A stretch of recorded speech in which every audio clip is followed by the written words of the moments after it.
السلام عليكم ورحمة الله وبركاته. الحمد لله نحمده ونستعينه ونستغفره ونؤمن به ونتوكل عليه ونعوذ بالله من شرور أنفسنا ومن سيئات أعمالنا من يهده الله فلا مضل له ومن يضلله فلا هادي له ونشهد أن لا إله إلا الله وحده لا شريك له ونشهد أن محمدا عبده ورسوله فقد قال الله تعالى في كلامه المجيد والفرقانه الحميد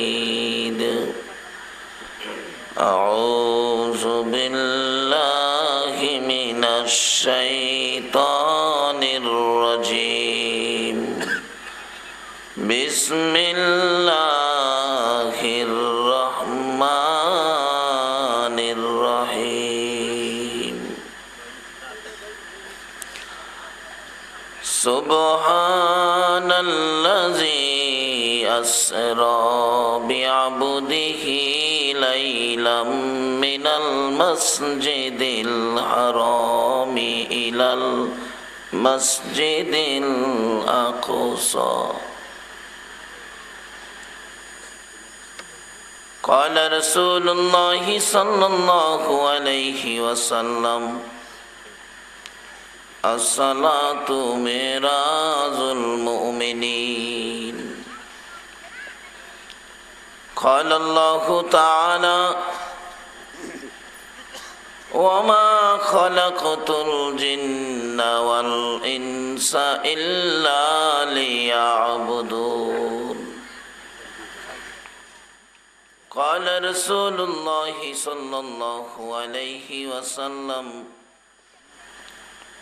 الصلاة مفتاح الجنة قال رسول الله صلى الله عليه وسلم من أحب سنتي فقد أحبني ومن أحبني كان معي في الجنة قال رسول الله صلى الله عليه وسلم الجنة تحت أقدام الأمهات قال الله تعالى في شان حبيبه صلى الله عليه وسلم إن الله وملائكته يصلون على النبي يا أيها الذين آمنوا صلوا عليه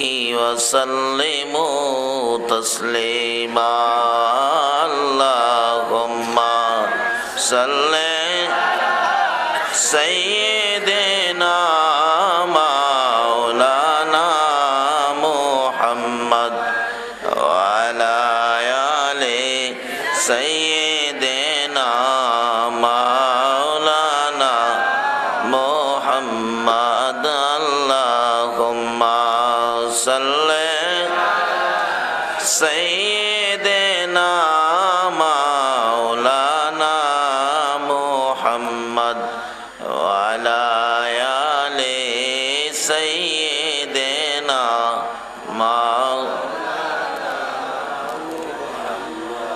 কবে জানি ডাকাশিবে এই বাড়ি ঘর সারিতে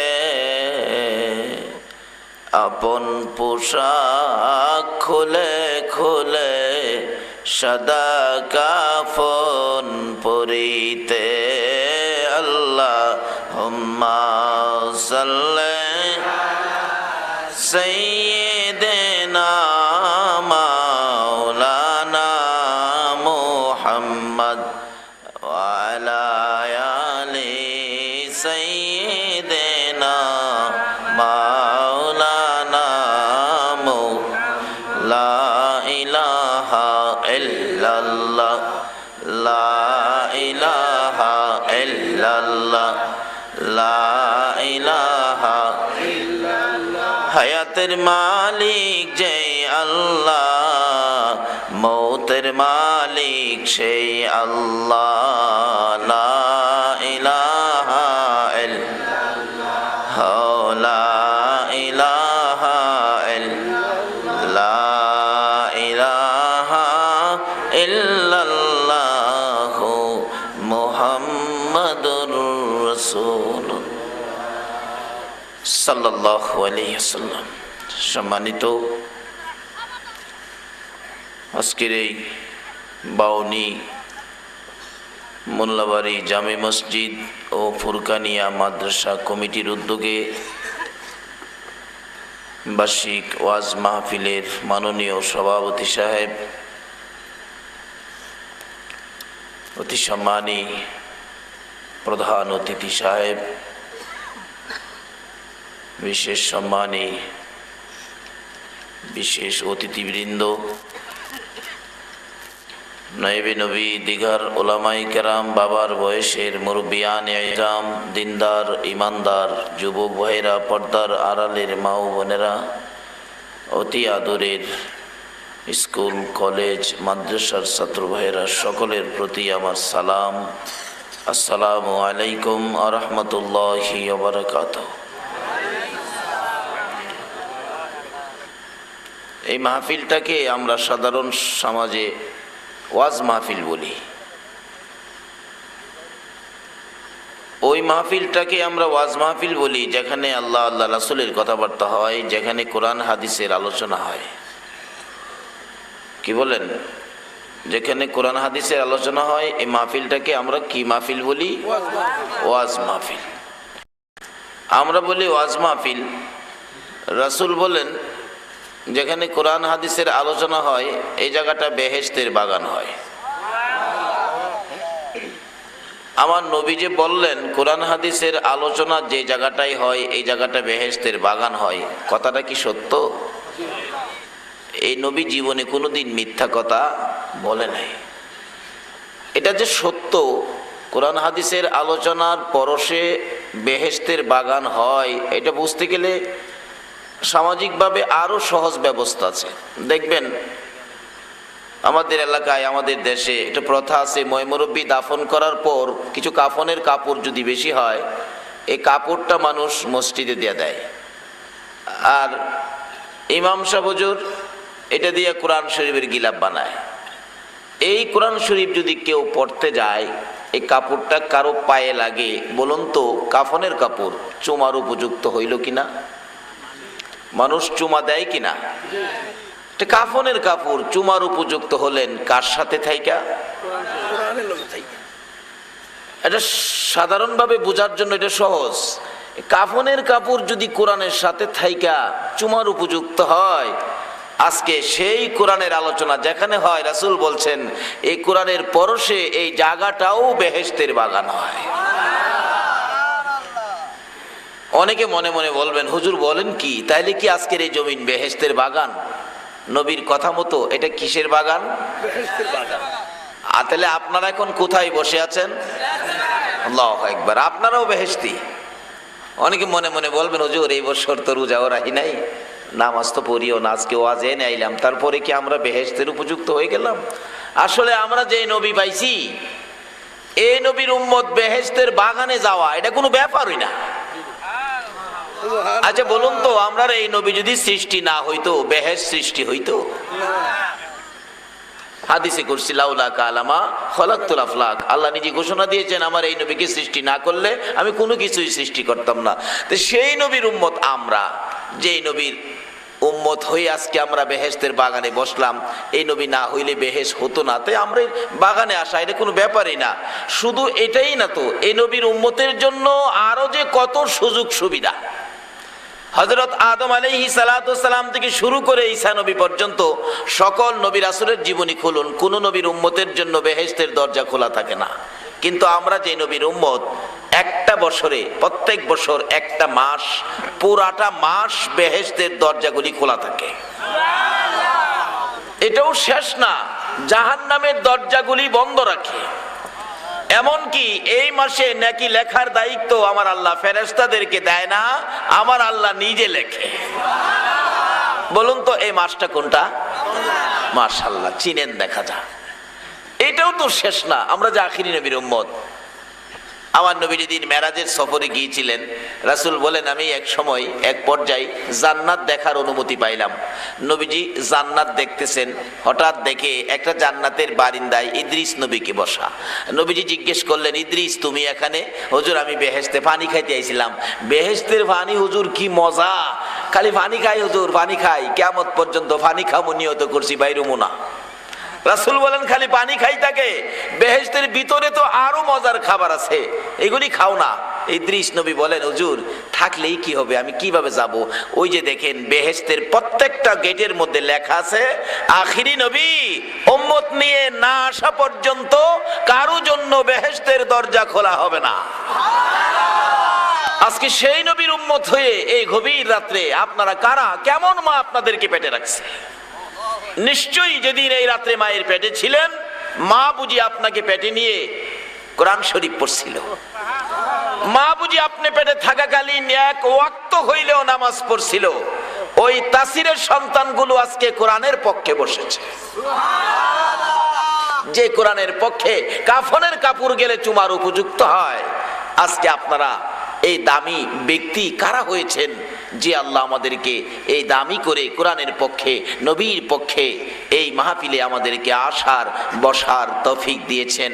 সে আল্লাহর শুকর আদায় করে সকলে একবার বলুন আলহামদুলিল্লাহ। আওয়াজটা হলো না, মানুষ তো মোটামুটি কম না। আখিরি নবীর উম্মতের আওয়াজ যদি এত দুর্বল হয়, কি বলেন আমাদের নবী কি ছোট নবী না বড় নবী? যে নবী হলেন সাইয়্যিদুল মুরসালিন। এই নবীর উম্মতের আওয়াজ এত দুর্বল হবে কেন? এই নবীর উম্মতের জীবনী খুলুন, খোলাফায়ে রাশিদিন। ওমর ফারুক রাদিয়াল্লাহু তাআলা আনহু যেদিন মদিনার শাসক ছিলেন, একবার মদিনায় ভূমিকম্পে মাটি থরথর করে কাঁপতেছিল। মানুষ তো ভয় আতঙ্ক, হাই হাই কি জানি কি হয়। ওমর বলেন কি জানি কি হয়, দাঁড়াও ভূমিকম্পরে সাইজ করতেছি। ঘরের ভিতর থেকে লাঠি নিয়ে বাইরেছে, এই ভূমিকম্প থামলি? কি পাইছস? নড়াচড়ি করস, নবীর উম্মতের কষ্ট দেস। বাইরাইয়া ভূমিকম্প থামাইছে। তারপরে বলতেছেন এ মদিনার মাটি, তুই যে ভূমিকম্পে এইভাবে নড়াচড়িটা করলি, তোর কি লজ্জা করলো না? একটু লজ্জা তোর নাই? তুই কি জানোস না এই মাটিতে যে আমার রাসূল ঘুমাইয়া দিছে? ওমরের চাবুকের আঘাতে মদিনার মাটি এমন ভাবে খামোশ হয়েছে, কিয়ামত পর্যন্ত মদিনায় আর ভূমিকম্প হবে না। ওমর যে কালিমা পড়েছে, আমরাও ঠিক সেই কালিমা, কিন্তু আমাদের আওয়াজ এত দুর্বল কেন? তাহলে বোঝা গেল কালিমা ঠিক আছে, চরিত্রের মধ্যে বুঝি কিছু ভেজাল আছে। সেই জন্যই কোরআন হাদিসের পক্ষে আসুন, এই রোগগুলি দূর করার জন্য কিছু সময় বসবো। গর্জিয়াস কণ্ঠে আবারও বলুন ওমর মার্কা কালিমা নিয়ে, আওয়াজ দিয়ে আবারও বলুন আলহামদুলিল্লাহ। আচ্ছা বলুন তো, আওয়াজটা আগের চেয়ে একটু বাড়ে নাই? তাহলে বোঝা গেল আমাদের শক্তি আছে, বুঝ নাই। একটু বুঝাইলেই তো পারে। এইভাবে যদি পৃথিবীর মুসলমান বুঝতে পারতো, তাহলে বেঈমান বিজাতিরা এই মুসলমানদের কলিজায় গুলি লাগাইতে পারতো না। যেই জাতি, যেই নবীর উম্মত 313 জন ময়দানে নামলে হাজার বাহিনী দুলিশাত হয়ে যেত, আজকে সেই মুসলমান, সেই জাতি কেন এইভাবে বিশ্বজুড়ে মাইর খাইতেছে? ইরাকের দিকে তাকাইলে চোখে পানি রাখা যায় না। একবার এক পত্রিকার মধ্যে দেখলাম একটা মহিলা, আমাদের মা বোন মুসলমান, পত্রিকায় চিঠি লিখছে আবু গারিব কারাগার থেকে ইহুদি খ্রিস্টান এই সৈন্যদের দ্বারা নির্যাতিত হয়ে চিঠি লিখছে, পৃথিবীতে কি কোনো মুসলমান নাই? কেন আমাদের খোঁজ খবর নেয় না? যদি পারে কিছু করুক, আর না হয়তো দোয়া করুক আমরা যেন মরে যাই। পত্রিকায় দেখি খ্রিস্টান চক্র আমাদের ভাই যুবকদেরকে ধরে ধরে পিঠের মধ্যে তার কাটা মারতেছে। এ জাতীয় কষ্ট আজকে মুসলমানদের কেন? আসুন আমরা মুক্তির জন্য কোন রাস্তা কোন পথ এটা খুঁজে বের করি। আমি অল্প সময় আলোচনা করব, কথাগুলি আপনারা মনোযোগ দিয়ে শুনবেন। আল্লাহ আমাকে সহ সকলকে আমল করার তৌফিক দেন, সকলে বলুন আমিন। তাই আমরা গর্জিয়াস কণ্ঠে শুকর আদায় করেছি। বলুন তো কার শুকর আদায় করেছি? আরো জোরে বলুন। আহ কি সুন্দর লাগে না ডাকলে, কার শুকর আদায় করেছি? আল্লাহর। কি সুন্দর করে বললেন। এইভাবে আল্লাহ বলে ডাক এমন মানুষও আছে 6 মাসও একদিন দেয় না। কইবেন হুজুর আজকে যে মাহফিলে আইসা দিলাম তাতে কি আমাদের লাভ হবে? দেখি কি লাভ হয়। বলুন না আবার কার শুকর আদায় করেছি? এই যে ডাকটা দিলেন আমার আল্লাহ শুনছিনি। আল্লাহ তো বলছে আমাকে যে স্মরণ করে আমিও তাকে ফাজকুরুনি আযকুরকুম। আল্লাহ এখন আরশে বসে জিজ্ঞেস করতেছেন, ও ফেরেশতারা কতগুলো মানুষ সম্মিলিত কণ্ঠে কি কইলো রে? আচ্ছা কি কইলো? আল্লাহ কি শুনে নাই? শুই নাও জিগাইছে। তাহলে বোঝা গেল এর মধ্যে কোনো কারণ এটাই আছে। আল্লাহ জিগাইতেছে, ও ফেরেশতারা কি কইলো রে? ফেরেশতারা কই খোদা গো তারা তো আপনারা আল্লাহ কইয়া ডাকলো। আল্লাহ কয় তাহলে তোরা না এই জাতিকে সৃষ্টি করার সময় বলছিলে হেরা বলে আমার আল্লাহ ডাকতো না, তোরাই আমার আল্লাহ ডাকবি, ওই দিয়ে হেরা আমার আল্লাহ ডাকছে। সুবহানাল্লাহ। আচ্ছা বলুন তো আল্লাহ কি ফেরেশতার পক্ষে না আমরার পক্ষে? এই ফেরেশতারা তোরা তো কইছিলে এই আদম জাতি সৃষ্টির লগ্নে তারা নাকি আমার আল্লাহ বলবে না, ওই তো আমার আল্লাহ বললো। বলুন না কার শুকর আদায় করলেন? বলুন না। এই যে শুন আবার কইছে। শোন ফেরেশতারা, এই যে আল্লাহ বলে ডাকটা দিল এটা শুনে আমি আল্লাহ কত খুশি হয়েছি জানোস? কেমন খুশি বোঝার জন্য আমি বাস্তবতার দিকে যাই। একটা মা 25 বছর হয়ে গেল একটা সন্তান, এই 25 বছরের মধ্যে মাকে মা কইয়া ডাক দেয় না, এমন বেজাইল্লা সন্তান আছে না আমরা বাংলাদেশে? এটা তো আমি মনে করি সাধারণ বেজাল। গত রমজান মাসে ইনকিলাব পত্রিকা পেয়েছি হবিগঞ্জ জেলার নবীগঞ্জ থানায় মার সাথে কথা কাটাকাটি করে রমজান মাসে গর্ভবতী মাকে দাও দিয়া কুবায়া মাথাটা আলাদা করে ফেলাইছে।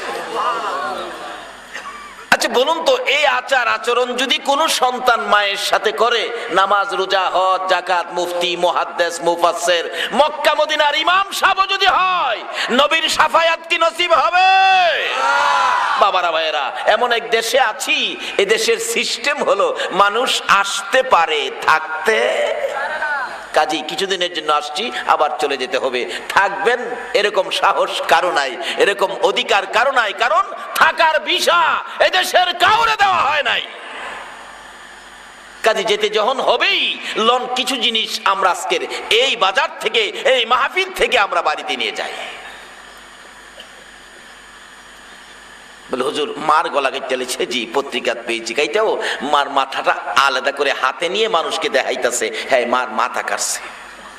অবশেষে এলাকার লোকজন তাকে ঘেরাও করে পুলিশের হাতে সুপর্দ করেছে। বলুন এই আচার আচরণ করলে নবীর শাফায়াত পাবেন যে না? এটা বাস্তব। কিভাবে? 2001-এ হজে গিয়েছিলাম, মসজিদে বেলালের পাশে বাসা, মদিনায় আগে নিয়ে গেছে, 3 তলায় থাকতাম। আমার এক ভাতিজা থাকে মদিনায়, খবর পাই রাত্রে 11টায় উঠছে, কান্নাকাটি করতেছে, চাচা মার এদিককেই চিননি, আমার মার এদিককেই চিননি। তোমার মা ভালো আছে, কালকে আমাদের বাসায় যাবেন। আসরের পরে গেলাম, অনেক বাঙালি ছেলেরা। কয়েকটা ঘটনা করছে হুজুর। কি? হজ ভলান্টিয়ারের দায়িত্ব নিয়ে বাংলাদেশ থেকে একটা ছেলে মসজিদের নববীর ভিতরে কাজ, কিন্তু হ্যাঁ সারাদিন চেষ্টা করলো ভিতরে যায় থাকতে পারে না, তার গায়ে নাকি আগুন জ্বলতে থাকে, কে জানি তারে মারতে আসে। আমরা রাত্রে বসলাম, তোর কি অসুবিধা, কেন এরকম লাগতেছে? এরকম তো কারো লাগে না। এই ছেলেটা কাঁদতেছে আর বলতেছে তোমরা আমার দেশে পাঠিয়ে দাও, আমার চাকরি করা সম্ভব হবে না। কেন? আমি যেদিন হজ ভলান্টিয়ারের দায়িত্ব নিয়ে বাংলাদেশ থেকে বিমানে উঠছিলাম, বিমানে ওঠার ঠিক 8 দিন আগে আমার মার একটা লাত্তি মারছিলাম। বলুন বাংলাদেশে মারে লাত্তি দিলে মদিনার কামলেওয়ালা নবী খবর পায় কিনা? মসজিদের নববীর ভিতরে ঢুকতে দেয় না। এই রোগ যদি থাকে নবীর শাফায়াত কি নসিব হবে? যাই হোক, এদিকে যাই না, লম্বা হয়ে যাবে। আমি সংক্ষেপ আলোচনা করার চেষ্টা করব। আল্লাহ যেন এর মধ্যে সকলকে আমাকে সহ বুঝার তৌফিক দেন। এবার মা 25 বছর হয়েছে মারে মা কইয়া ডাক দেয় না। আজকার মাহফিল থেকে বাড়িতে গিয়াই যদি মায়ের ঘরের দরজাটাই দাঁড়াইয়া ডাকটা মারে, মা গো মা, কয় বছর পরে? এই ডাকটা শুনলে মা খুশি হবে না বেজার হবে? মা দেখবেন ঘুম থেকে ওইটা বলবে স্বপ্নে দেখলাম আমার ছেলের কণ্ঠ, আমার মা ডাকলো নাকি বাস্তব। দেখি তো, দরজাটা খুলে দেখবে দরজার কিনারে কলিজার টুকরা সন্তানটা দাঁড়ায় আছে। আবার বলতেছে মা, বলুন এখন মা খুশি না বেজার? মা দেখবেন বলবে বাবা গো তুমি কেমনে আমারে 25 বছর পরে মা কইলা? আশপড়শি ঘরের মহিলাদের কি ঘুম থেকে জাগাবে, জাগায় বলবেন চাচি আম্মা খালাম্মা উঠেন না, এটা খবর শুনেন কি 25 বছর পরে আমার পোলায় আজকের মাহফিল থেকে আইসা আমারে মা কইছে। কি কমু চাচি আম্মা, এই একটা ডাক আমারে মা কইয়া দেওয়ার কারণে আমার 25 বছরে যা দুঃখ ছিল একটা ডাক শুনে আমি মায়ের সব দুঃখ দূর হয়ে গেছে। আমার আল্লাহ বলেন, আরে দুনিয়ার মানুষ, মায়ের মতো একটা দরদি যদি 25 বছরের দুঃখ এক ডাকে দূর করে দিতে পারে, একটা মায়ের চাইতে কোটি কোটি গুণ দয়া বেশি আমি আল্লাহ।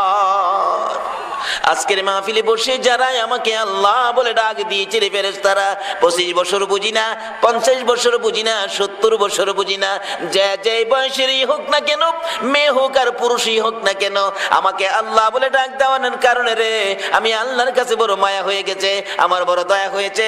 এই ডাকটা শুনে আমি আল্লাহ বড় খুশি হয়েছি রে ফেরেশতারা, তোরা সাক্ষী হয়ে যা। এই ডাকের বিনিময় আমি আল্লাহ তাদের জীবনের গুনাহগুলো ক্ষমা করে দিলাম। এখন প্রশ্ন আসবে, হুজুর ক্ষমা যে করে দিল, আমরা ক্ষমা পাইলাম কিনা এইটার প্রমাণ চাই।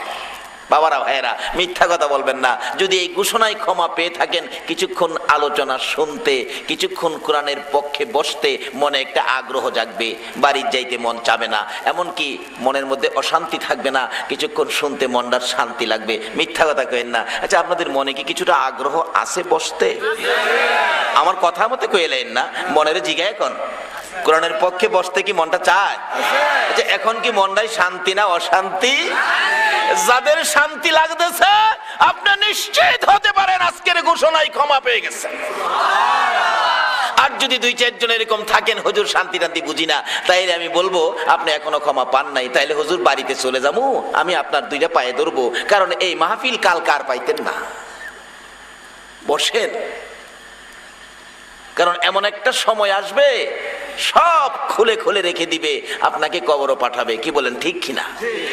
একটা প্যান্ট দিবে না, শার্ট দিবে না, ঘড়ি দিবে না, আংটি দিবে না, কিচ্ছু দিবে না, সব খুলে রেখে দিবে, কিন্তু আজকের মাহফিলটা রাখতে পারবে না।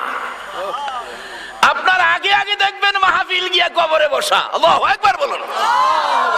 কিভাবে? এক আল্লাহর ওলির জীবনীতে দেখি, উনি এক কবরস্থানের পাশে দা রাস্তা আছে না, এরকম বড় বড় কবরস্থানের পাশে দা রাস্তা, দেখি নতুন একটা কবর। আল্লাহর ওলি অন্তরে চক্ষু খোলা, হক্কানি ওলি, দেখতেছে কবরটার চারদিক ছেদ্র হইয়া জাহান্নাম থেকে আগুন আসতে শুরু হয়ে গেছে প্রায়। এমন সময় আল্লাহর ওলি বলতেছেন, হাই হাই, লোকটার এই বিপদ, এই বিপদে তাকে সাহায্য করার মতো কেউ নাই। এমনি সময় আল্লাহর ওলি বলেন, দেখি এক ঝাঁক মৌমাছি এসে কবরটা ভরে গেছে, এমনকি জাহান্নামের আগুনের ছেদ্রগুলো মৌমাছি বন্ধ করতেছে। আল্লাহর ওলি বলেন, কি আশ্চর্য, দুনিয়ায় দেখলাম মৌমাছিকে একটু আগুন দেখাইলেই বাড়িঘর ছাড়ে, আর এখানে আগুন, জাহান্নামের আগুনের মোকাবেলা করে। আল্লাহর ওলি জিজ্ঞেস করলেন, হে মৌমাছির দল, এই শক্তি নিয়ে তোমরা কোত্থেকে আসছো? মৌমাছি, জাহান্নামের আগুনের মোকাবেলা করতেছো? দুনিয়ায় তো এরকম দেখি নাই।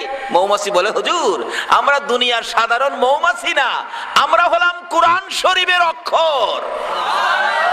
এই লোকটা দুনিয়ায় থাকতে আমি কোরআনের পক্ষে বসেছে, আমি কোরআনকে মহব্বত করেছে, আমি কোরআনের আলোচনা শুনেছে, ঘন্টার পর ঘন্টা আমার জন্য কষ্ট করেছে। লোকটা দুনিয়ায় কষ্ট করেছে, কবরে তাকে আমরা কষ্ট করতে দেব না। এক একটা কোরআন শরীফের অক্ষর এক একটা মৌমাছির আকার ধারণ করে কবরে এসে জাহান্নামের আগুন বন্ধ করে দিলাম। তাহলে এই বাড়িতে না গিয়ে এই মাহফিলে কিছুক্ষণ বসলে আখিরি মোনাজাতে হাত বাড়াইলে আল্লাহ হয়তো বলতেও পারে, ফেরেশতারা 2-4টার খালি দিয়া লাভ কি, এতগুলো মানুষ মাপ দিলাম, এই দিয়া দে ঝাগ্গা। অনেক সময় চাউলের সাথে পাথরের কণা একদমে যায় না। তাই আমি বলবো, যায়েন না। কই যাবেন? যে বাড়িতে যাবেন এই বাড়িতেও থাকতে পারবেন না, এই বাড়ির থেকে একদিন বিদায় করে দিবে। তাই ধৈর্যের সহিত বসুন, আসুন আলোচনায় যায়। বলতেছিলাম আল্লাহ রাব্বুল আলামিন এভাবে আমাদেরকে ক্ষমা করে দিলে ফেরেশতারা আপত্তি তুললেন, প্রভু গো, আমরা তো আদম থেকে শুরু করে ঈসা আলাইহিস সালাম পর্যন্ত সকল নবী রাসূলের জীবনী জানি, কাউরে তো এইভাবে মাপ দেন নাই, কিন্তু আজকে আখিরি নবীর উম্মতের এত সহজে মাপ দিলেন। আমার আল্লাহ বলেন, ফেরেশতারা রে, মাপ দেওয়ার কারণ কি তোরা বুঝা যা। রে ফেরেশতারা, আমার বন্ধু লক্ষ লক্ষ বছর রোহানি জগতে উম্মতের মায়ায় কাঁদছে। দুনিয়ার জমিনে রে আমার নবী জীবনে কোনোদিন রাত্র ভরে ঘুমায় নাই, উম্মতের ব্যথায় নবী কান্দে। রে ফেরেশতারা, জীবনে কোনোদিন পেট ভরে নবী খানা খাই না রে, জীবনে কোনোদিন ভালো পোশাক আমার নবী গায়ে দেয় না রে, উম্মতের ব্যথায় কাঁদছে। এটাও শেষ নয়, যেদিন আমার নবী এই দেশ থেকে বিদায় হয়ে আসবে ওদিন আমি আল্লাহ প্রস্তাব করেছিলাম জিবরাইলকে দিয়ে, ও জিবরাইল, আমার বন্ধু এই জমিনে বহু জায়গায় মার খেয়েছে, আমার বন্ধু এই রক্তমাখা জমিনের মধ্যে দাফন করতে দেব না, আমার বন্ধুর দেহ আমার আরশের ডাইন পাশে দাফন হবে। জিবরাইল প্রস্তাব নিয়ে গেলে আমার নবী প্রস্তাব পাইয়া খুশি হয় না, কোনো কথাও নবী কয় না, দুইটা চোখের পানি বৃষ্টির ফোঁটার মতো আমার নবী ছাড়তেছে। জিবরাইল বলেন, ইয়া রাসূলুল্লাহ, আদম থেকে শুরু করে ঈসা নবী পর্যন্ত কারোর জন্য এ সুন্দর প্রস্তাব ফাঁস হয় নাই, এত সুন্দর প্রস্তাব পাইয়া কেন চোখের পানি ছেড়ে দিলেন? খুশি হলেন না, কোনো কথাও বললেন না।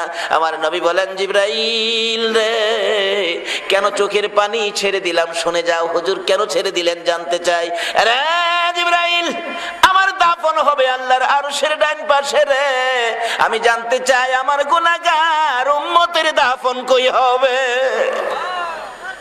জিবরাইল বলেন, আপনার উম্মতের দাফন এই জমিনের মধ্যে হবে। আমার নবীর কান্না আরো বেড়ে গেছে। রে জিবরাইল, না রে, আমি সইতে পারি না, উম্মত এই জমিনে ফালাই আমি কেমনে আরশে থাকবো? আমি এই জমিনের মধ্যে থাকবো রে জিবরাইল, আমার পক্ষ থেকে প্রস্তাব আমার প্রভুর দরবারে তুলে ধরো। আমি নবী আরশে যাব না, আমার গুনাহগার উম্মতেরা যে এই জমিনের মধ্যে থাকবো রে, আমি নবী সেই জমিনের মধ্যে থাকবো। আমি দুনিয়ায় দেখেছি সাধারণ মা জাতির কত মায়া সন্তানের জন্য। ও জিবরাইল, একটা মুরুগ বাচ্চা নিয়ে ঘোরাঘুরি করে, একটু বিপদ যদি দেখে রে, আমি দেখেছি মা মুরুগটা পাখা দুইটা বাড়াইয়া দেয়, বাচ্চাগুলো মার পাখার নিচে যায়। আমার মন চাই রে জিবরাইল, আমি মদিনার মাটিতে শুয়ে থাকবো, আমি আমার উম্মতের কোনো বিপদ যদি দেখি রে, দুইটা হাত বাড়াইয়া ডাকবো, আয় আমার উম্মতেরা রে। আমি নবী এইভাবে আমার উম্মত লইয়া এই জমিনের মধ্যে শুয়ে থাকতে চাই, আমি আল্লাহর আরশে যেতে চাই না। আমার আল্লাহ বলেন, ফেরেশতারা রে, যেই নবী উম্মত ফালাইয়া আরশের দাওয়াত কবুল করলো না, আমার আরশে আসলো না, যা তোরা সাক্ষী হয়ে যা, আমি আল্লাহ কথা দিলাম এই নবীর উম্মতের একটু সুযোগ যদি আমি আল্লাহ পাই, একটু সুযোগের কারণে আমি আল্লাহ মাফ করে দিব। যে নবীর উম্মত হওয়ার কারণে একটু সুযোগেই আমার আল্লাহ মাফ করে দেয়। আজকে সেই নবীকে চিনা, সে আল্লাহর সাথে সম্পর্ক কিভাবে করা যায়, এটা আমাদের বোঝা দরকার আছে কিনা বলুন তো? তাহলে কিভাবে বুঝবো? রাস্তা দিবে কোরআন হাদিস। আসুন আলোচনায় যাই। আমি এখানে আর লম্বা করছি না, আলোচনায় চলছি। মহব্বতে আর একটু দুরূদ শরীফ পড়ুন, আমি আলোচনায় যাই। আল্লাহুম্মা সাল্লি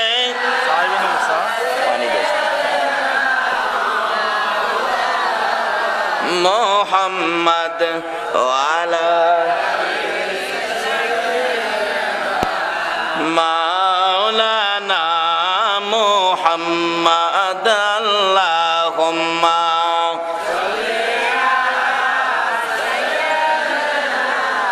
মাওলানা মুহাম্মদ ওয়ালা আলি সাইয়্যিদিনা নবীর মায়া মাঠের মানুষ কোথায় আছো বুঝি না, তোমার মায়ায় কান্দে নবী, তোমার মায়ায় কান্দে নবী, শুয়ে সোনার মদিনা।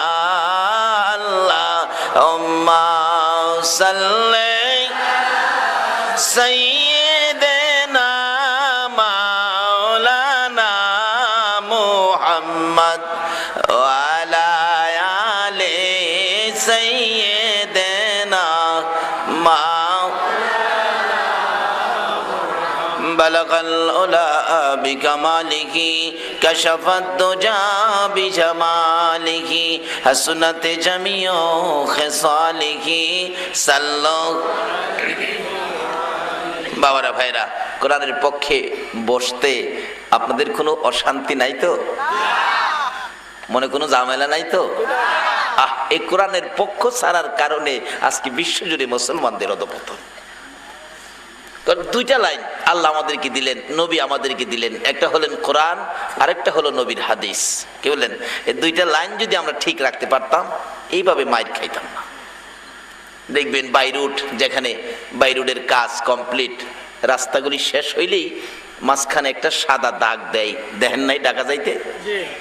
দাগ মাঝখানে দিয়া রাস্তাটাতে দুই ভাগ করছে। কারণ কি? এক ভাগে গাড়ি যাবে, আরেক ভাগে গাড়ি আসবে। আচ্ছা বলুন তো, এই দুইটা দাগ যদি মাইনা ড্রাইভাররা ড্রাইভিং করে, সহজে অ্যাক্সিডেন্ট হবে? অ্যাক্সিডেন্টের কারণগুলি কি? খালি ওভারটেক করতে গিয়ে মুখামুখি সংঘর্ষ, দুইটা গাড়ি ভাঙলো, 10 জন 12 জন প্যাসেঞ্জার মারা গেল, রাস্তাটা 10 ঘন্টা 12 ঘন্টার জন্য জাম লাগিয়া লইল। কারণটা একটাই, ওভারটেক।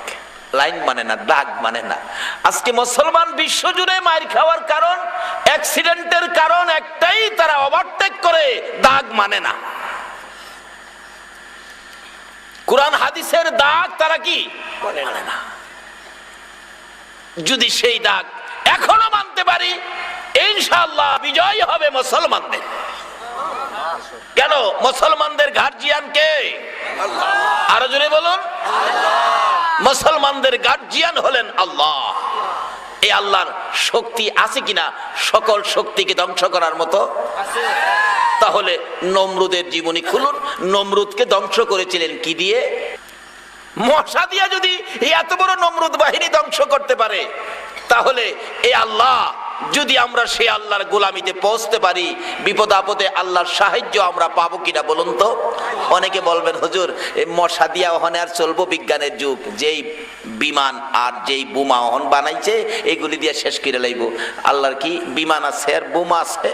আল্লাহকে চিন্তা করিস না, বিজ্ঞানে আর কদ্দুর বিমান বানাইছে, এরপর ও নাট বল্টু তেল মোবিল কত কিছু লাগে। আমি আল্লাহর গোডাউনে যে বিমান আছে, এই বিমানে নাট বল্টু তেল মোবিল লাগে না। ও আরসালা আলাইহিম তয়রান আবাবিল, এইগুলি সব আমাদের পক্ষে আসবে আমরা যখন আল্লাহর গোলামিতে চলে যাব।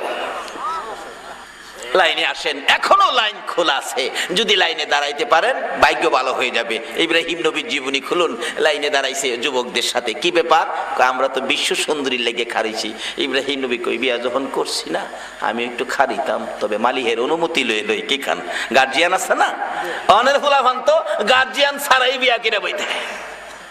প্রভু গো, লাইনে খারিছি, আমি একটু খারিয়াম। কি লেগে? হেরা বলে কি লেগে খারিছি, আমি একটু দেখি। খারইতি যা, অনুমতি দিলাম। খারইছে, মৌলবী মানুষ তো ইব্রাহিম নবী, খারইছে। বলাফান হুজুর ইচ্ছে যাই, কোনি মারে ইচ্ছে যাই, কামনে মৌলবী মানুষ মিছে যায়। এখন তো মৌলবীরা রীতি করে ভিসে দেয়, মৌলবীরা নাইবে নবী, এরা রে ভিসে দিয়া লাভ হইছে না কইলাম, জীবনে লসই খাইতেছে। একজন নাইবি নবী আলেম রাস্তা দিয়ে হাইটা গেলে 40 দিনের জন্য কবরের আযাব বন্ধ হয়ে যায়। ইব্রাহিম নবী ডাহে, খোদা গো আমারে খালি কই ফিসে যাইতাম। আল্লাহ কই ফিস হই যা, কিন্তু লাইন ছাড়িস না, লাইনে তাকিস। আজকে আমরা লাইন ছেড়ে দেওয়ার কারণে এই মাইরগুলি খাইতেছি। আসুন, লাইন এখনো খোলা আছে, এখনো আসুন লাইনে চলে যায়। এবার ইব্রাহিম নবী পিছে গিয়ে খাড়িছে, বিশ্ব সুন্দরী সাহারা বাইরিতেছে, ডান দিকে 40 জন বান্ধবী মহিলা, বাম দিকে 40 জন যুবতী। এবার 80 জন যুবতী বান্ধবী নিয়ে মাঝখানে কি সাজা সাজছে বাইরে আইছে। বান্ধবীরা কয়, সাহারা এই দেখো রাজা বাদশার ছেলেরা দাঁড়িয়ে আছে, সামনের ছেলেটা কেমন? কয় চলে না। একটু পিছনেরটা? কয় হয় না। আর একটু ডান দিকে? পছন্দ হয় না। আরেকটু পিছনে? এগুলি না, তোর সাথে আর গুরমু কত, এত সুন্দর সুন্দর ছেলেরা তোর চয়েস হয় না, তোর পছন্দের মানুষ মনে এই জগতে আসে নাই। সাহারা কয়, বান্ধবীরা রে, কেন জানি আজকে আমার মনটা কয় আজকে বুঝি আমার পছন্দের মানুষ আইছে। কই আইছে তোর পছন্দের মানুষ? এত মানুষ দেহস না। সাহারা ডাকে, ও বান্ধবীরা, তোরা তো জানোস না আমি যেই লোকটাকে স্বামী বানাবো এই লোকটাকে 40টা রাত্র একটানা স্বপ্নে দেখেছি। এই লোকটার কপালের মধ্যে দেখেছি লেখা আছে মোহাম্মদ, লোকটার নাম হলো ইব্রাহিম। আল্লাহু আকবার বলো। বান্ধবীরা, বিরক্ত কইস না, বিরক্ত যদি হয়ে যাস তোরা চুপ করে থাক, আমাকে সময় দে। কেন জানি আমার মন শান্তি শান্তি লাগে, ঘুরে ঘুরে দেখি আমার মনের মানুষটার মিলাইতে পারি কিনা। সারা ঘুরতে ঘুরতে একবারে লাইনের শেষ মাথায় যাইয়া দেখে ইব্রাহিম খলিল দাঁড়িয়ে আছে। পাশে দাঁড়াইয়া কপালের দিকে চাইয়া দেখে ওই যে লোকটাকে স্বপ্নে দেখেছে কপালে নাম লেখা আছে মোহাম্মদ। ডাকতেছে, বান্ধবীরা রে আয়, আমার মনের মানুষ পাইছে। বান্ধবীরা চারদিক ঘেরাও করেছে, কে? আরে বান্ধবীরা, এই যে দেখ কপালের মধ্যে কি দেখা যায়। আল্লাহু আকবার। বান্ধবীরা বলেন, সাহারা রে, এত সুন্দর মানুষ কোত্থেকে মিলাইলি? যার কপালে মোহাম্মদ লেখা, একটু উপরে তাকাইয়া দেখ রে, আকাশের মেঘের টুকরা ইব্রাহিমের মাথার উপর ছায়া দিতেছে। 40টা রাত্র তাকে আমি স্বপ্নে দেখেছি। দে আমার মনের মানুষ আমি বরণ করে নিব রে। আমার ডাইন হাতে মতির মালা দে, বাম হাতে জরির মালা দে, তোরা সাক্ষী হয়ে যা। আমি আমার বন্ধুর গলায় মতি জরির মালা পরাইয়া দিলাম। আমি বলবো, ইব্রাহিম নবীর কপালে আমার আপনার নবীর নামের নিশান থাকার কারণে যদি বিশ্ব সুন্দরীর হাতে মতির মালা জরির মালা লাইনে দাঁড়াইয়া পাইতে পারে, আর সেই নবীর পছন্দের লাইনে যদি নবীর উম্মতেরা দাঁড়াইতে পারে গো, দুনিয়ার সুন্দরী নয়। আমার আল্লাহ বলেছে, আমার নবীর পছন্দের লাইনে যদি তোমরা দাঁড়াইতে পারো, আমার জান্নাতি হুরিরা তোমাদের গলায় জান্নাতি ফুলের মালা পরাইবো। এই লাইন থেকে দূরে যাওয়ার কারণে আজকে মুসলমানদের অধঃপতন। কইবেন, হুজুর এত ডাক ডাহি আল্লাহ তো শুনে না, শুনবো কেমনে? কোন দলের ডাক শুনবো? আমরা বাংলাদেশ ইসলাম এক দলে চলছে, কেউ এক দলে চলছে। কত লজ্জা লাগে এখন কথা বলতে। চার দোকানে বসে চা খায় না। কমান্ডার সাহেব বলেছে, হুজুর আমাদের এই কি বাউনি বাজারে চা খাইলো। আমি বলছি, বাজারে বসে আমি চা খাই না। মৌলবীরা দেখলেই টিটকারি করে, মৌলবীদের মধ্যে অত দল কি লেগে?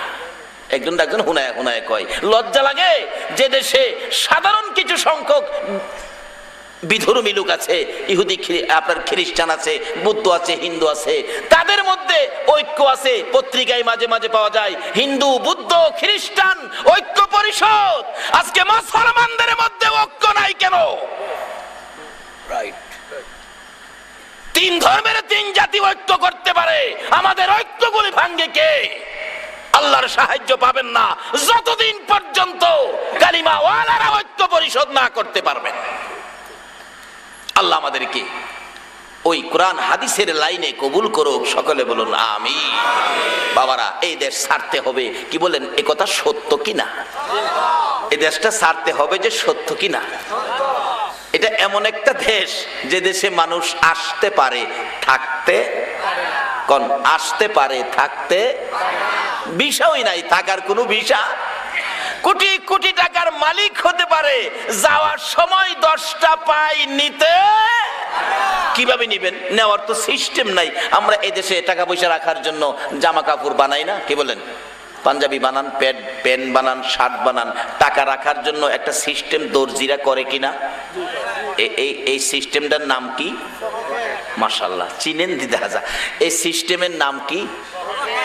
যে দেখলাম অনেকে মুফতি সাহেব টাকা চাইছে মসজিদের পক্ষ থেকে, পকেট থেকে আপনারা বাড়ি কিনে দিচ্ছেন। যদি পকেট না থাকতো কইতে বাড়ি খেললে নিলে, এটাও দরকার আছে। এটা পকেট দেখবেন দর্জিরে না কইলেও দিব। আমরা দেশে দর্জি মাশাআল্লাহ চালাক, দেখবেন পাঞ্জাবি বানাইলে উপরেও একটা পকেট দেয়, আবার আছে না, এটা আছে, এই দেশের বানাইলে। আবার সৌদির বানাইল পাঞ্জাবির মধ্যে দেখছি নিচে পকেট নাই, তাহলে বোঝা গেল নিচের কাম সৌদি করে না।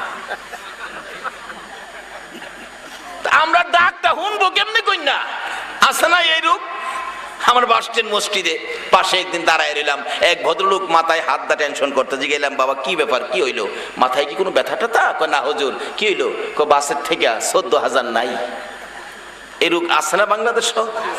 এলাকি দর্জিরে না কিলো দেখবেন মাশাআল্লাহ নিচে পকেট দিব। এক স্কুলের ছাত্র শার্ট বানাইবো, বুড়া এক দর্জি, তার ছেলে নাই, রোজগার জন্য কেউ নাই, কি করব, বুড়া বয়সে দর্জিগিরি করে শার্টের মাপ দিয়েছে, মাপ দিয়ে আইসে পড়ছে। দর্জি ভাবতেছে মাপ যে রাখলাম, শার্ট ফুল হাতা বানামু না হাফ হাতা বানামু, এইটা তো আর হেরে ফুরাইলাম না। দর্জি বানাইতে গিয়া এক হাত দিছে ফুল আর এক হাত দিছে হাফ। ছাত্র শার্ট আনতে গেছে, চাচা আমার শার্ট হইছে? কয় ওই যে হ্যাঙ্গারে ঝুলাই রাখছি। কয়টা হাত কোনটা দিলেন? একটা দিক খাডু একটা লম্বা। কয় বাবা তুমি তো কও নাই কোনটা দিমু, যেটা পছন্দ লাগে হেটা বাহিটা ফালাই দিমু না। কইতে পকেট দিলেন না, টাকা পয়সা রাখুন। কই পকেট দিছি। কই সামনে তো পকেট দেখি না। কয় না আমার খেয়াল আইয়ে পকেট দিছি, দেহ খুইজা।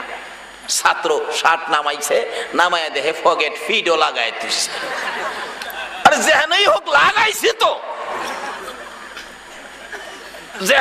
লাগাইছে তো। আমি আপনাদের কাছে জানতে চাই, যেদিন আমরা এই দেশ ছেড়ে সন্তানাদি এতিম করে বাড়িঘর সব ফেলে যেদিন কবরে রওনা হব, মসজিদের ইমাম সাহেব হুজুর যেই জামাটা বানাবে, বলুন এই কবরে যাওয়ার পোশাকের মধ্যে পেড়েই হোক আর পিঠেই হোক কোন পকেটের ব্যবস্থা কি থাকবে? একবারে সোজা 10টা পাই নেওয়ার কোন সিস্টেম। কাজী এই দেশ থেকে বিদায় হওয়ার আগে লন আমরা কোরআন হাদিসের দেওয়া লাইন ধরি, যে লাইন এখান থেকে শুরু হবে জান্নাতের দরজায় যায় লাগবে। জোরে জোরে কোন সুবহান। কিভাবে আমি অল্প সময় আলোচনা করব, আসুন আলোচনায় ঢুকে যাই। আমি পবিত্র কোরআন শরীফ থেকে সর্বপ্রথম তালাওয়াত করেছি। তালাওয়াতটা কি ছিল?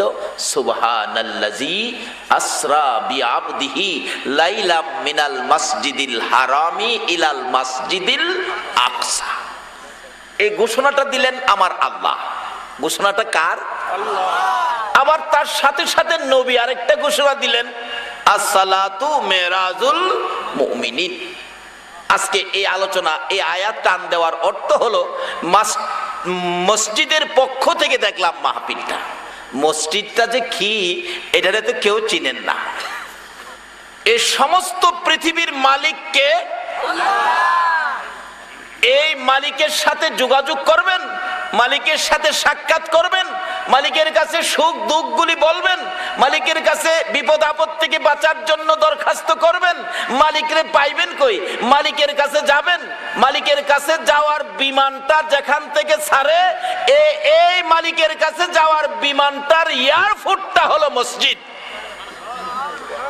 এই মালিকের কাছে যাওয়ার বিমানের এয়ারপোর্ট হলো মসজিদ। সুবহানাল্লাযী আসরা বিআবদিহি লাইলাম মিনাল মাসজিদিল হারামি ইলাল মাসজিদিল আকসা।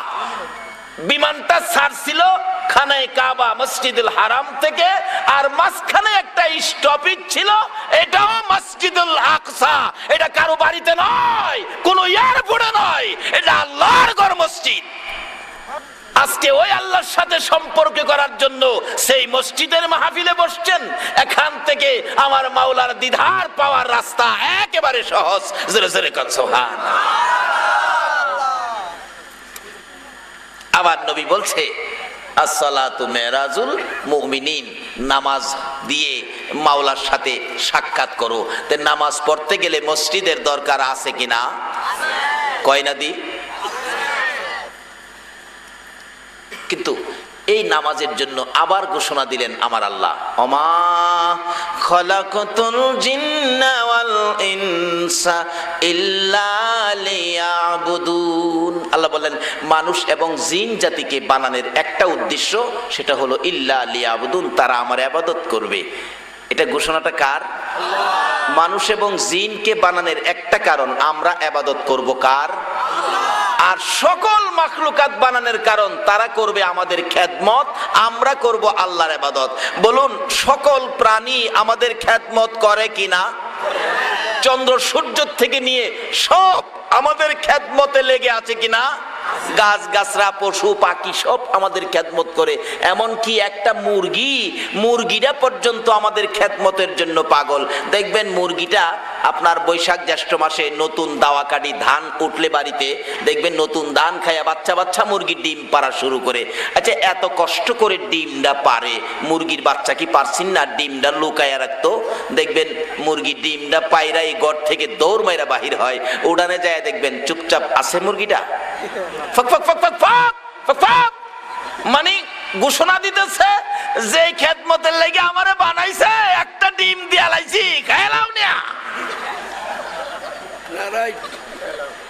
এইভাবে একটা দেখাইলাম। সকল প্রাণী বলুন এইভাবে আমাদের খেদমতে লেগে আছে কিনা? আমার আল্লাহ বলেন ও দুনিয়ার মানুষ, সকল জিনিস সৃষ্টি করেছি তোমাদের খেদমতের জন্য, আর তোমরা রে বানাইলাম আমি আল্লাহর ইবাদতের জন্য। অন ইবাদত যদি করি আল্লাহর লজ্জিগায়, ইবাদত করলে আমরারে কিছু দিবেন টিবেননি? আল্লাহ গো ইবাদত করলে আমরারে কিছু দিবেন টিবেননি? লজ্জিগায় লই। অন্য নবী রাসূলের উম্মতেরা এই জিগানের বাও পাইছে না, কিন্তু আখিরি নবীর উম্মত এতান কিছু জিগাইবার বাও জানে। সুবহানাল্লাহ। কিতাবে আসছে হাসরের দিন আখিরি নবীর উম্মত বিচারের সিরিয়াল পড়ছে, আল্লাহ ডাক দিবে এই আকেল আলী এদিকে আয়, নামাজ পড়ছিলি হাসরের দিন? সময় পাইছি না, কামের ঝামেলা আছে, পড়লাম কই, কিছু পড়ছি কিছু ছাড়ছি। আল্লাহ কই তোর অত কথা জিগাইছি না, পড়ছস কিনা কয় না বেশি একটা পড়ছি না। রোজা রাখছিলি হাসরের দিন? কইব আমার গ্যাস ঠিক আছে তো, কয় না এরকম? আল্লাহ কইব হাসরের ময়দানে ও বাটফারি শুরু করছস। অন্য নবী রাসূলের উম্মতেরা এই সাহসই হইতো না। দেখছেন আমরা শেষ কাটাইলে তো, শেষ কাটাইলে ফুলাফান দেখেন বাপের 10 টাকা চাইছে, বাপে কো টেহা নাই, টেহা না থাকলে দেওয়ান লাগবো না, দেওয়ানি লাগবো না, দিলেও বাপ হইছো কেরে। শেষ কাটাইলে ফুলাফান বাতা ফুরাতা হ্যাঁ না, বাপ রাগ ইয়া মারছে থাপ্পুর, বন্ধু বন্ধু বলে কথা কইতেছি, হ্যাঁ এটা কি কয় থাপ্পুর খায় থাপ্পুর দিলে কি টেহা দেওয়ান লাগবো। তা আমরা তো হয়ে যাইতা।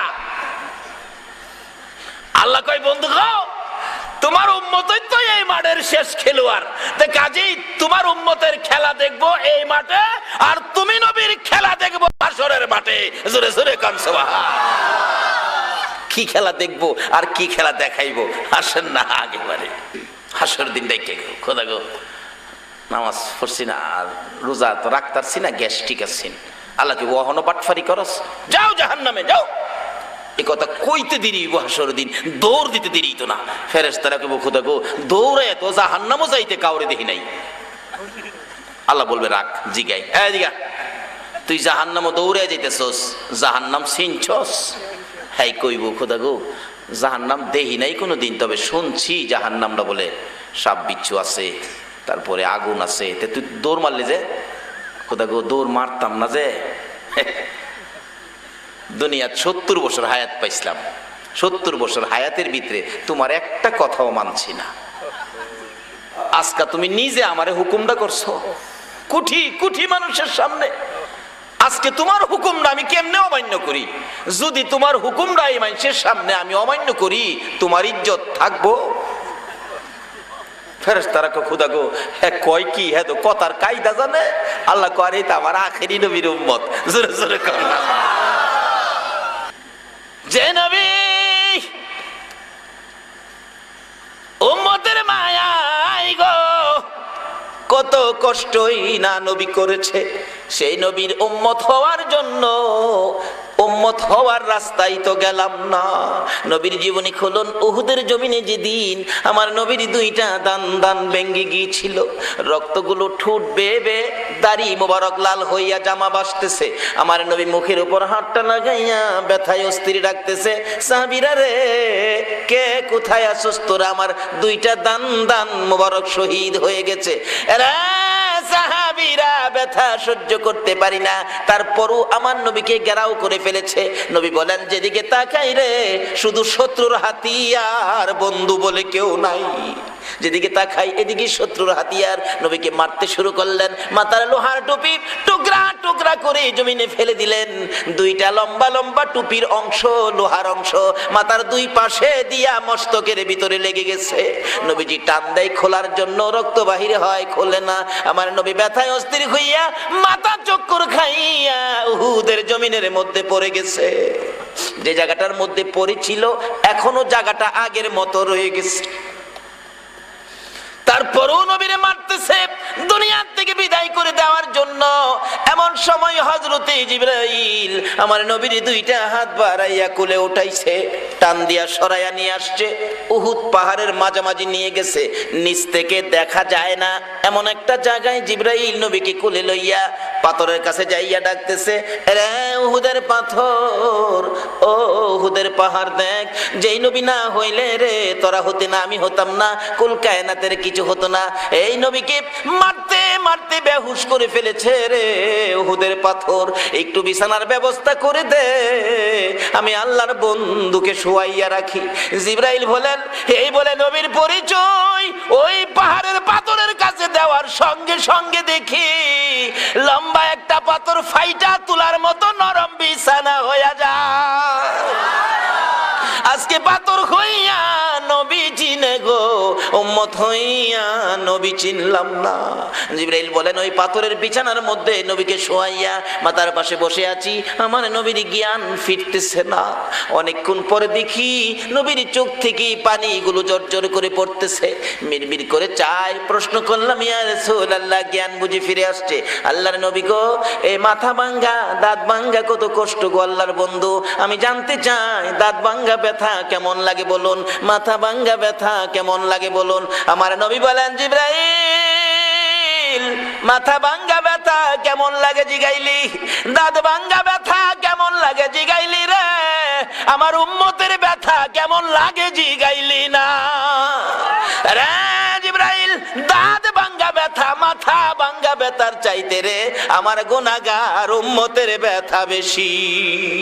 আরে দয়ালো নবী প্রেমের ছবি আর আসবে না জগতে, বলুন না, দয়ালো নবী প্রেমের ছবি আর আসবে না হাসর দিনে উম্মত বিনে, হাসর দিনে উম্মত বিনে যাবে না নবীজি বেহেশতে। দয়ালো নবী প্রেমের ছবি আর আসবে না জগতে, আমার দয়ালো নবী প্রেমের ছবি আর আসবে না। বাবারা ভাইয়েরা, কষ্ট হইতেছে আপনাদের? যাই হোক, ওয়াজ বেশি হইলেই ওয়াজ বড় হয় না, কথাগুলি আমলে নিতে পারলে জীবন সার্থক হয়। কি বলেন, ঠিক কিনা? আসুন, আমাদের মালিককে, আরো জোরে বলুন, মালিককে। এই জায়গা জমিন কার? ওই মালিকের সাথে সম্পর্ক কিভাবে করা যায় বলুন তো? এই মালিকের সাথে যদি সম্পর্ক থাকে আর কোনো অভাব আর কোনো ঝামেলা থাকতে পারে? আসুন, এক বেচারা জমিদার মানুষ, তার আন্ডারে কর্মচারী 30 জন। একটা কর্মচারী কাজের ফাঁকে ফাঁকে মালিকের ছেলেকে কোলে নেয়, একটু খেলাধুলা করে, হাঁটে, জয় জিজ্ঞাস করে, খোঁজ খবর নেয়। মালিক তার একটু এক্সট্রা আদর করে। 29 জন কয়, কারবার দেখছো, একই গ্রেডের কর্মচারী কিন্তু মহাজন তো তারে বেশি আদর করে, এই জন্য 29 জন তার প্রতি একটু হিংসা আছে কিনা? তো মহাজন বুঝে লাইছে, হ্যাঁ তো হগলের প্রতি দেখা যায় হগলের হিংসা তার প্রতি, কেন যে হেরে করে আর আমি যে কেন মায়া করি একটু দেখামো। একদিন ছুটির দিন বলছে, তোমরা 30 জন কর্মচারী ছুটির দিন শুক্রবার দিন তোমাদের নিয়ে একটা খেলা হবে, প্রদর্শনী হবে, তোমাদেরকে ক্রিয়া প্রতিযোগিতা তোমাদের মাধ্যমে হবে, তাই নাকি? খুশি কর্মচারীরা 30টা প্রেজেন্টেশন রাখছে মাঠের এক সাইডে, আর মাঝখানে মালিকও বসছে, বাঁশি ফুদিছে, তোমরা দৌড়ায়া ওই কোণার থেকে আসবে, যে যেটা ধরতে পারো এটাই তোমার। টিভি আছে, ফ্রিজ আছে, হোন্ডা আছে, সাইকেল আছে, এখন তো বুঝেন যার যেটা শখ এটাই তো দৌড়ায় ধরতেছে। যে লোকটারে বেশি মায়া করতো মহাজন, এই লোকটা দৌড়ায় আসছে হগলের পিছনে, কোনো জিনিস ধরে নাই, আয়সা মহাজনের পাশে দাঁড়ায় দিছে। লগের লোকগুলি কইতেছে, আরে অহনো তো একটা বাকি আছে, দরজটা তাড়াতাড়ি। আরে আর তো কেউ নেই না, নাই একটা জন বাহি, এটা তো বন্ডক আমারই, কিন্তু এখানে আমার কিছু কথা আছে। কি? এই প্রেজেন্টেশনের মাঝখানে মহাজনও বসা, আমি জিগাইতাম প্রেজেন্টেশনের সাথে মহাজনও শামিল আছে কিনা, এটা লেগে বইছি। জিগাইলেন, মহাজন সাহেব একটা কথা, কি এই যে 30টা প্রেজেন্টেশনের মাঝখানে আপনি বসা, আপনি কি এই প্রেজেন্টেশনের সাথে শামিল আছেন? মহাজন হাসতে হাসতে কয়, ধরো না আমিও আছি। তাইলে আমি এই প্রেজেন্টেশন নিলাম না, আমি আপনাকে নিলাম। আল্লাহ বলেন, আমিও সমস্ত পৃথিবী সাজায়া বহু কিছু দিয়েছি বান্দারে, এর মধ্যে আমিও আছি। দেহি তোরা দুনিয়ার জিনিসপত্র নেস নাকি আমি আল্লাহরে নেস? আল্লাহরে যারা নিয়েছে তাদের জীবনী খুলুন। আবু বকর জেনে দুনিয়ার থেকে বিদায় মুহূর্তে চোখের পানি ছেড়ে ছেড়ে সকালবেলা কান্দে মসজিদে নববী নামাজের বিছানায়। হযরতে ওসমান গনি বলেন, আমি আবু বকরের গলায় ধরে কাঁদতেছি। আবু বকর গো, এইভাবে কোনদিন তুমি কাঁদো নাই, ব্যাপারটা কি? কেন কাঁদতেছো?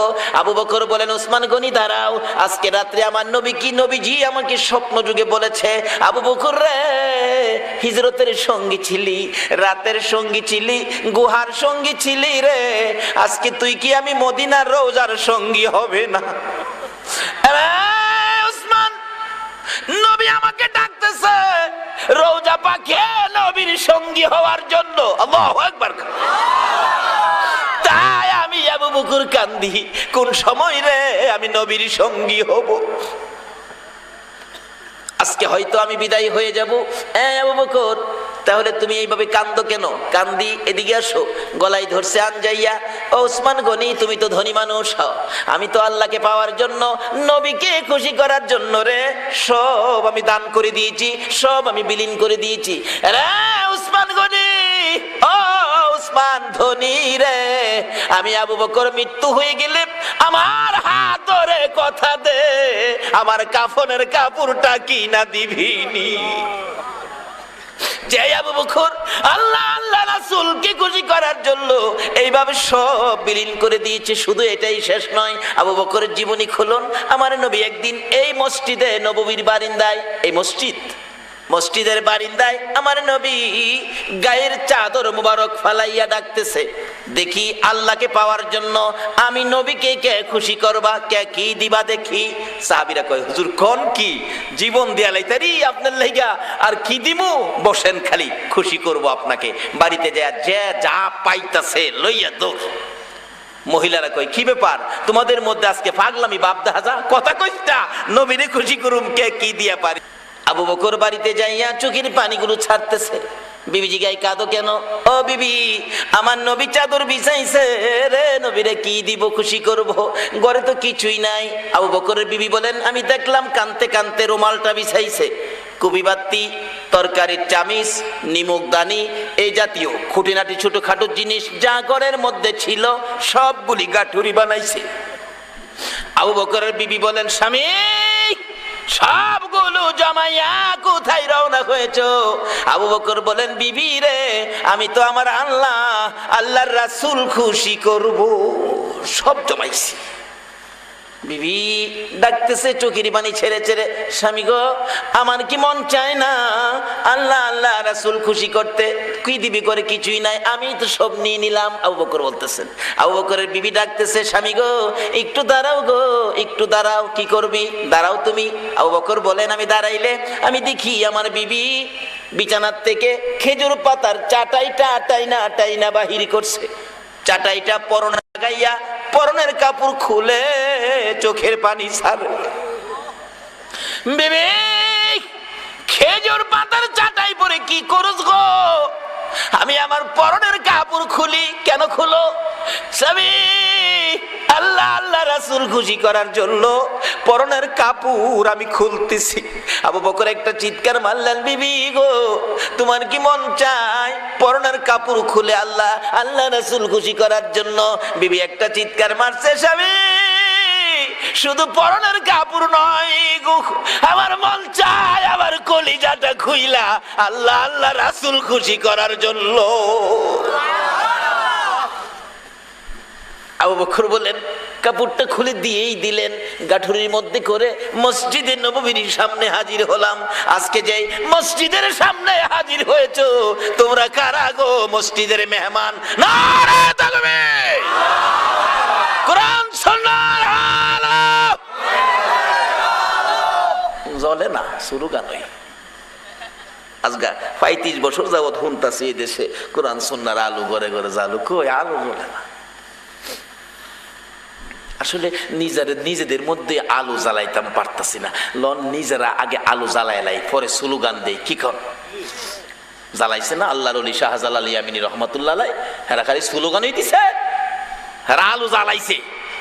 আমরা খালি মুহের মধ্যে স্লোগানের মধ্যে, কিন্তু আলো জ্বালাইতাম পারি না। লন জ্বালাই, আজকাল থেকে লন আমরা প্রতিজ্ঞা করি একটা একটা করে আলো জ্বালাবো। স্লোগান লাগতো না, অটোমেটিক আলো জ্বলবো। কি খান বাতি লাগাইলে অন্ধকার দূর হবে না? আলেম উলামারা আসুন আমরা আজকে প্রতিজ্ঞা করি, প্রথমত যেই নবী যেটা পছন্দ করে নাই, প্রথমত হলো যৌতুকের প্রথা। লন আমরা এই মাঠে বসে প্রতিজ্ঞা করি, এই দেশে যৌতুকের বিয়া যেটা যৌতুক সহকারে বিয়ে হবে, আমরা আলেম উলামারা প্রথমত এই বিয়ে আমরা পড়াবো না। যদি এই দেশের আলেমরা যদি একতাবদ্ধ হয়ে নিজেদের মধ্যে আমরা আইন পাস করব, এটা কোরআন হাদিসের সংসদ, এটা বাংলাদেশের সংসদ নয়। আমরা আইন ফাঁস করে দিব কোরআন হাদিস ভিত্তিক, যৌতুকের কোনো বিয়ে আমরা পড়াবো না। বলুন আস্তে করে যৌতুক বন্ধ হবে কিনা? দোয়া করুন। আস্তাগফিরুল্লাহ রাব্বি মিন কুল্লি যামবিন ওয়া আতুবু ইলাইহি লা হাওলা ওয়ালা কুওয়াতা ইল্লা বিল্লাহিল আলিয়্যিল আযীম। আস্তাগফিরুল্লাহ রাব্বি মিন কুল্লি যামবিন ওয়া আতুবু ইলাইহি লা হাওলা ওয়ালা কুওয়াতা ইল্লা বিল্লাহিল আলিয়্যিল আযীম। রব্বুল আলামিন তোমার ঘর মসজিদের পক্ষ থেকে আয়োজিত মাহফিলে বসে জান্নাতের বাগানে জান্নাতি মেহমান লইয়া আমি গুনাহগার তোমার শাহী দরবারে হাত বাড়াইছি। মাউত কত কত হাজী সাহেবরা হাত বাড়াইছে গো আল্লাহ, নাইবি নবী আলেম উলামারা হাত বাড়াইছে, হাফেজ কারীরা হাত বাড়াইছে, যুবকেরা হাত বাড়াইছে, কচি কচি বাচ্চারা হাত বাড়াইছে, পর্দার আড়ালে মা বোনেরা হাত বাড়াইছে। কোনো কোনো মা বাচ্চাটারে ঘুম পাতাইয়া ঘরের কোনায় বসে গেছে। এ হাত তুমি কেমনে খালি ফিরাইবা গো আল্লাহ? রাত্র প্রায় 12:30 তোমার বান্দারা যে হাত বাড়াইলো, তুমি যদি এই হাত ফিরাইয়া দাও, এ হাত আমরা আর কার দরবারে বাড়াইব? এই গভীর রাত্রে আমরা যারা হাত বাড়াইছি গো আল্লাহ, কার জীবনে কত গুনাহ হিসাব জিগাইও না, কে নেককার কে গুনাহগার কাউরে কিছু কইও না। আমাকে সহ এই মাহফিলের সকলকে তুমি মাফ করে দাও। মাবুদ মাপ চাইলাম জীবনের গুনাহ, মাপ যদি না করো কবে জানি মৌতের চিঠি লইয়া আজরাইল আইসা যায়, কবে জানি বড় বাড়ি বড় ঘর সুন্দর বিছানার থেকে চারজনে ধরে ধরে টাইনা টাইনা বাহির করবে, উঠানের কিনারে পর্দা টানাবে, উত্তর দিকে মাথা দিয়ে শোয়াবে, বড়ি পাতার গরম পানি করবে গো, নাকে কানে তুলা লাগাবে গো, আদরের সন্তানেরা এতিম হইয়া যাবে গো, ঘরের কোনায় বিবি নাকের নাকফুল গুলো টাইনা টাইনা খুলবে গো, সাদা কাফন পরে দরজার কিনারে দাঁড়াইয়া ডাকবে, সন্তানেরা রে তোর বাবা কিসের গোসল করে রে,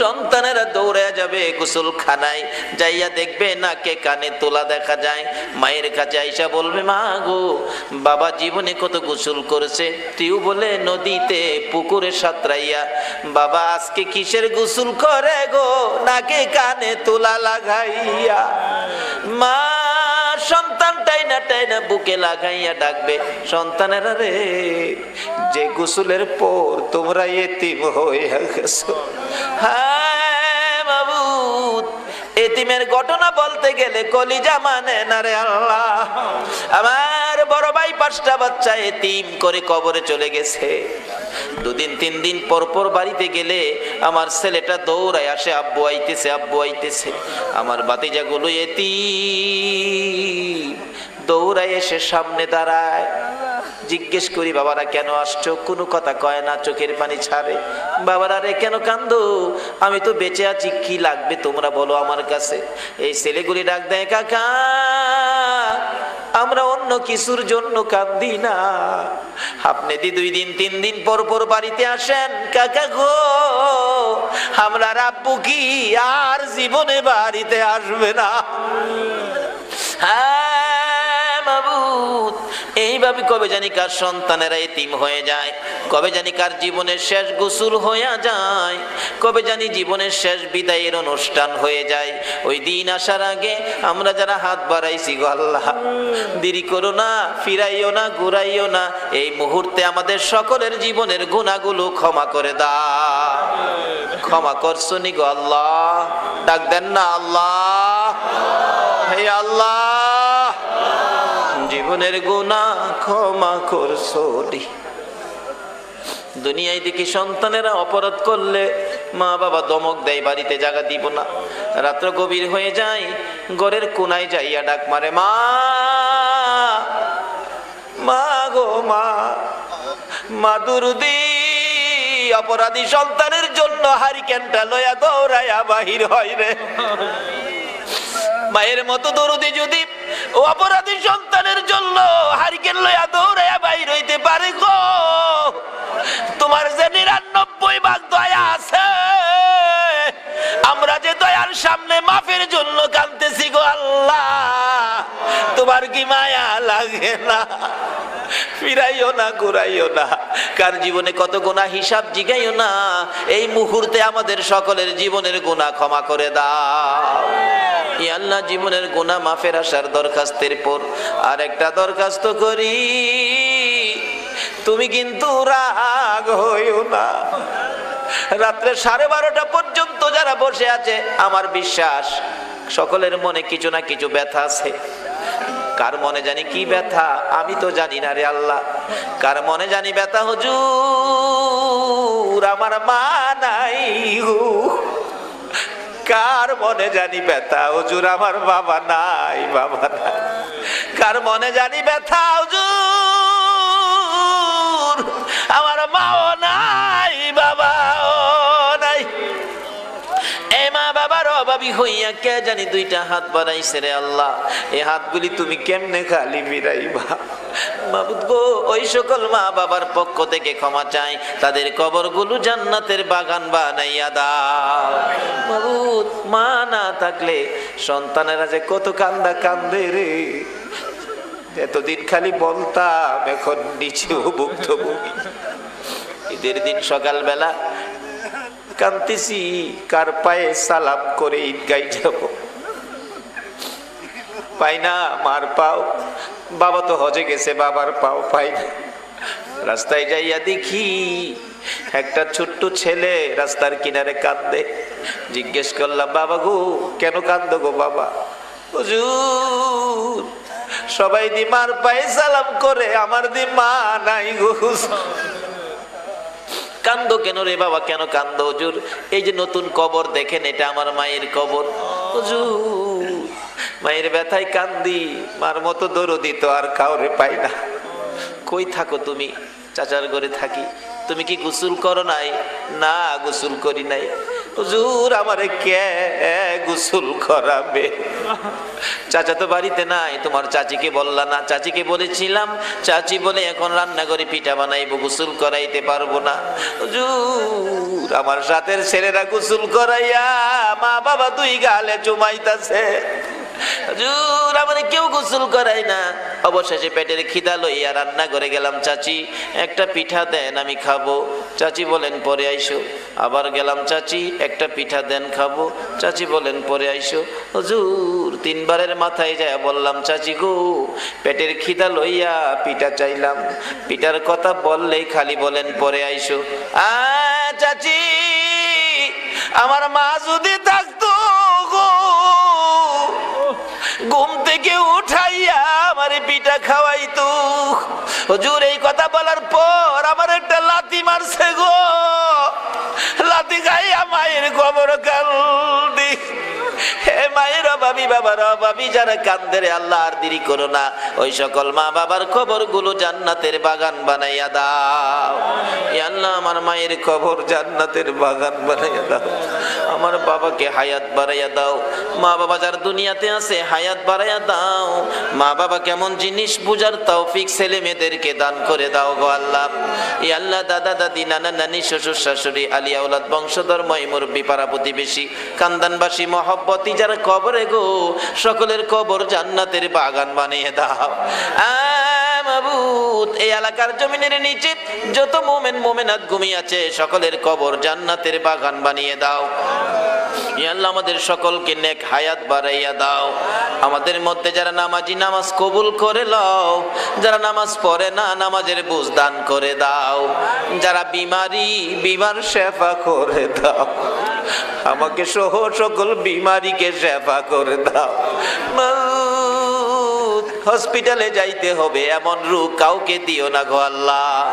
হসপিটালে যাওয়ার রোগ যদি কারো থাকে আজকের মাহফিলের উসিলাই মাফ করে দাও গো আল্লাহ। অনেকের ছেলেরা বিদেশ থাকে, সহি সালামতে রাখো। এই আল্লাহ যারা বিদেশ যাবে মনের আশা পুরা করে দাও।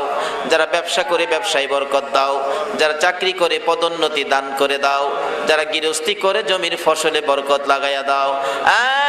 মাবুদ যাদের ছোট্ট ছোট্ট ছেলে মেয়ে দিয়েছো, ছেলে মেয়েদেরকে সুশিক্ষায় শিক্ষিত করে নেক হায়াত বাড়াইয়া মা বাবার কলিজা ঠান্ডা রাখো গো আল্লাহ। ছেলে মেয়েদেরকে অকালে মৃত্যু দিও না, মা বাবার কলিজায় আগুন জ্বালাইও না।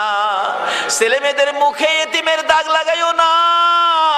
ছেলে মেয়েদের মা বাবার হায়াত বাড়াইয়া দাও। আল্লাহ খাস করে আমাদের এই বাংলাদেশটুকুন তুমি হেফাজতে রাখো গো আল্লাহ। আল্লাহ বিশ্বের সকল মুসলমানদেরকে হেফাজতে রাখো। যারা তোমার নবীর ব্যঙ্গচিত্র করেছে তাদের বিচারের ব্যবস্থা তুমি করে দাও গো আল্লাহ। আল্লাহ খাস করে এই বাউনি মোল্লাবাড়ি মসজিদ তোমার কুদরতি হাতে আমানত করলাম। এই মসজিদের সকল কাজের ব্যবস্থা তুমি গায়বী ভাবে ব্যবস্থা করে দাও গো আল্লাহ।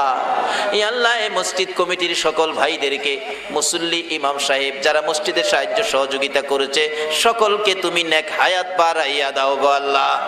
এ দানকে উসিলা বানাইয়া কাল কিয়ামতে নবীর গুদারায় উঠাইয়া ফুলসিরাতের ফুল পার করে দিও গো আল্লাহ। আল্লাহ মাহফিল শেষে যারা যেখানে যাবে সহি সালামতে পৌঁছাইয়া দিও গো আল্লাহ। যতগুলো দরখাস্ত করলাম মাহফিলের উসিলাই, দুরুদের উসিলাই, জিকিরের উসিলাই সবগুলো তুমি কবুল আর মঞ্জুর করো গো আল্লাহ।